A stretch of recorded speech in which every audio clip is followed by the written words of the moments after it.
okushaboku kwahebwa yo Kristo rwakasisi oryo muhabuzi wa president obyaba rya mukoro go kusima kwabeji ba Evelyn School of Nursing and Midwifery abo kwikebigezo byaba Nancy n'abazari so mwako gwe 2022 omuri Mbarara.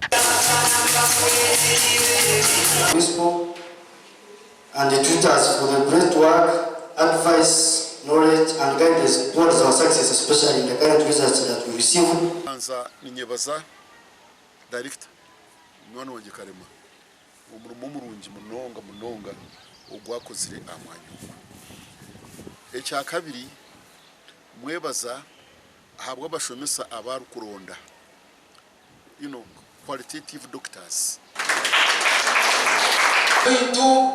Ona ora kasisi ebya yekise bitaliye ko Mbarara kanchi kande mwembi yekise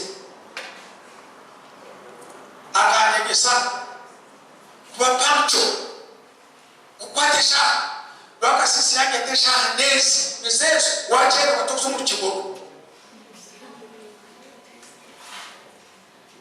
kawandi disi akari mini sawa kama gara toita shaisha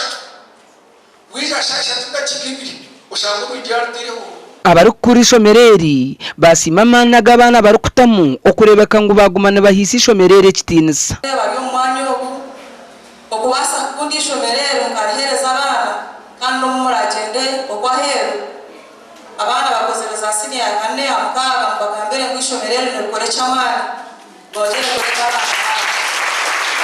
cyona icyo kubanza imbasa kusima mukama kuba hatari mukama agatamana gitu twakukikoze kandi nyongero kusima bashomesa banje kubana bakora munonga bateyireho amani n'abana b'imico mirungi munonga kugira ngo twe nantukore kitweta timu wakushomesa abana bakika kurungi. Aba basima umurimo bw'ishomereri riyo n'urukoro kutungure by'amagaro mu ihanga kandi bashaba bazire okutamamani okurebeka ngo abana batungubwe gese bwo mutindo. Madam Principal and your staff, your mighty staff, and your excellent students, we want to thank you very much for these good results. Amakuru agagasha kwa Anita Tukunda.